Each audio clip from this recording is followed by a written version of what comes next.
In previous episodes, you heard me discuss the need to be disciplined, consistent, and focused if we hope to initiate the financial and personal changes that we want, or to ultimately be successful at any endeavor or task that we undertake.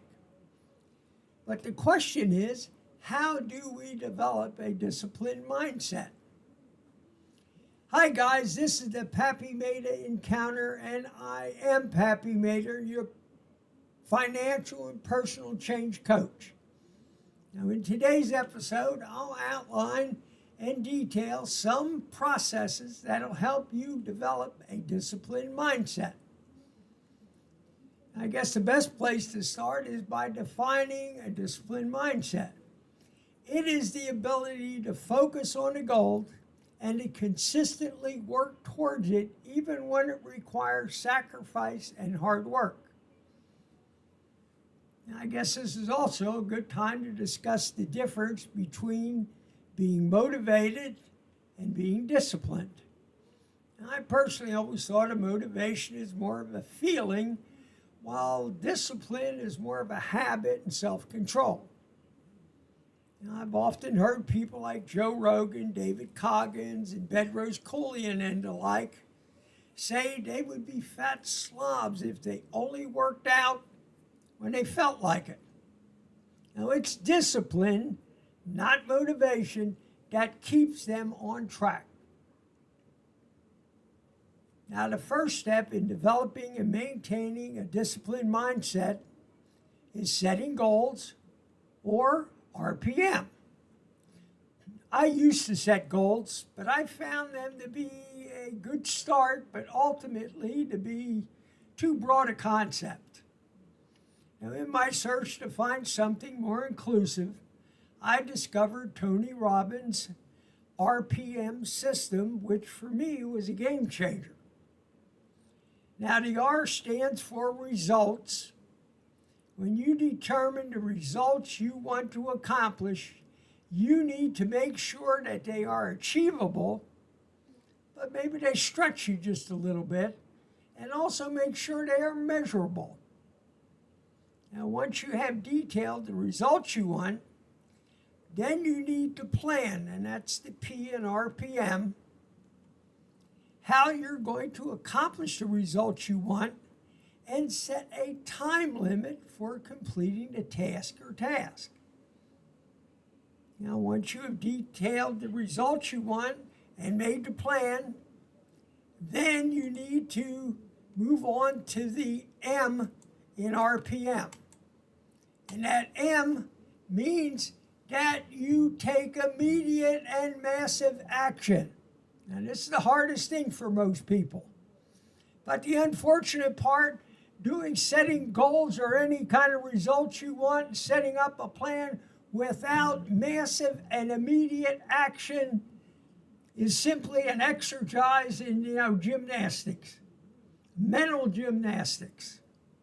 Doesn't mean anything without the action behind it. Now, some final thoughts. When utilizing the RPM system or any goal setting system, you need to put everything in writing. Studies have shown that individuals who put their goals or their results that they want in writing are up to 42% more likely to achieve them than those who don't. And also remember that any changes you're looking for, they don't need to be major changes. Just small changes over a period of time can have a major impact. I'll give you an example. If you're flying a plane from New York to Paris and you're just 1 degree off course, you will miss Paris by over 100 miles. So it doesn't take much, just a little bit.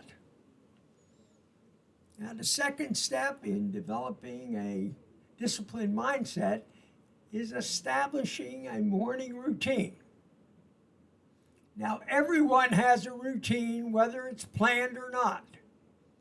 Your morning routine sets the tone for your entire day. It can either set you up for an extraordinary day or for an average or mediocre day. Now, in fact, a lack of a meaningful plan routine can set you up to simply live the same day over and over again, like Groundhog Day.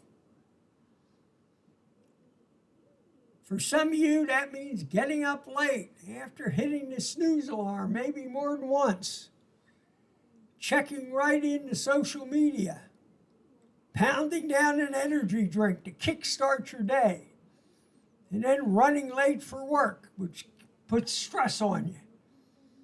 Then you come home, you eat, and then you sit down to screen suck TV and some social media. Then you go to bed, you get up, and you repeat. You know, for some people, they live the same day 1,000 times. Now let's consider another morning routine. First of all, it was planned the night before. And you get up at, say, 4 a.m. or maybe 5 a.m. And usually you'll arise before the alarm goes off, and you never, I repeat, never hit that snooze button. After your bathroom routine and getting dressed, you drink 16 ounces of water to hydrate. You've been just laying there in bed for that last 6 to 8 hours. You need to hydrate when you get up. Now, some drink as much as 30 ounces. 16 ounces can do the trick too. And let's say you feed the dog, you take some required meds, and you head off to the gym for a nice vigorous workout. You return for the gym, you feed the dog a second helping, and you take him on a 2-mile walk. Then you return home, have a good protein breakfast. Then you read and meditate and plan out your day and preview your day. Then maybe you get the wife up, get her settled, get her some breakfast, and then you go to work. Sounds a little bit different than the first scenario and a lot less stressed. By the way, what I just described is my morning routine. Now, the third step is what we call time blocking. Now, time blocking is a time management technique that involves breaking your day into blocks of time, each dedicated to a specific task or group of tasks. I have found that if I spend too long on a task, my concentration starts to wane. I find that when I block out my time in 69-minute intervals, I can maintain my productivity at a high level throughout the day. Now, I can't say this technique is original to me.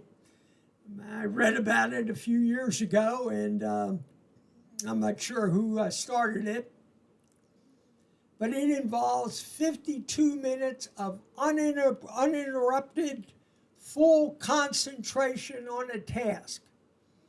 Now, followed by 17 minutes away from the task to maybe get a drink, return a call, text, or email. The main thing is to stand up, stretch out your back, move around a bit to get the blood circulating back into your legs and your butt. And then continue your day, blocking out that time, repeat and repeat throughout the day. Now, a little side note.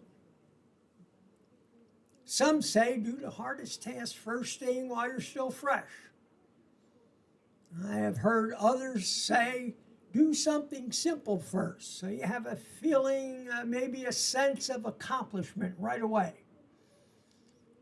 Well, I have found, however, that if you do the most important or essential task first, that it can have the greatest impact toward achieving your goal. Now, Gary Williams of the Keller Williams real estate empire said in his book, The One Thing, when you do the most essential task first, you might find that by doing it, everything else maybe become easier or maybe even unnecessary. Now, the fourth step is meditation or mindfulness. Now, I alluded to this practice earlier in this episode when I mentioned previewing your day as a part of your morning routine and reviewing, a little tongue-tied there, reviewing your day and previewing your morning routine at night. Now, meditation is an ancient technique, usually practiced in a quiet place, and involves clearing your mind of extraneous thoughts so that a singular focus can be achieved. And that focus can be to become more spiritually aware, to solve a problem, or to simply preview your day. Now, the origin of mindfulness stems from the Buddhist term sati. Now, if I mispronounce that word, I apologize to all you Buddhists out there. Don't get all excited and send me nasty notes or bad reviews. Now, mindfulness and sati directly translates to mindfulness and is considered a core element of the Buddhist teaching, signifying a moment-to-moment awareness of present experiences. It can help you understand your emotions, cope with difficult thoughts, and feel calmer. It also helps manage stress, reduce anxiety, while improving concentration and mental clarity. Now, the praxis of either or both of these concepts can be helpful in improving one's discipline, concentration, performance, and overall life experience. But like anything else, however, you must commit time and effort to master these skills. And once you do, you can find that even in the middle of the day, if there's a stressful situation, you can drop into a meditative state or a mindfulness state for just a few seconds to kind of clear your mind and relieve the stress. But that takes practice. But it'll happen for you if you're patient.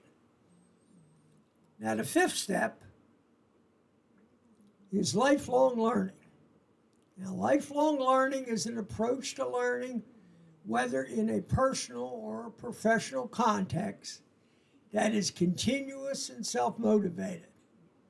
Some of the benefits of lifelong learning are job security, career options, renewed motivation, development of a disciplined mindset, strong soft skills, confidence, better cognitive skills, and networking opportunities.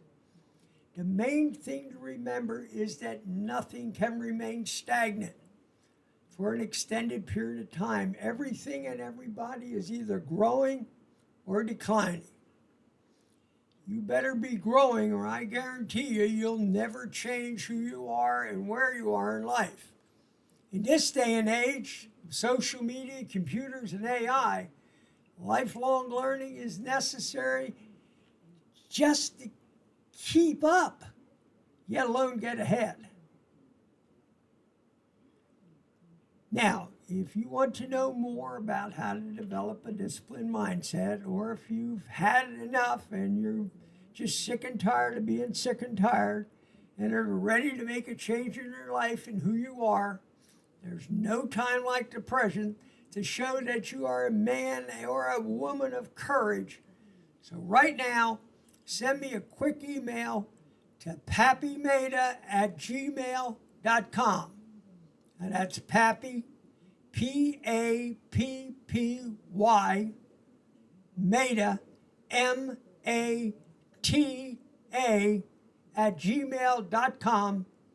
And I'll send you a link to set up a 1-hour free evaluation and game planning Zoom session with me.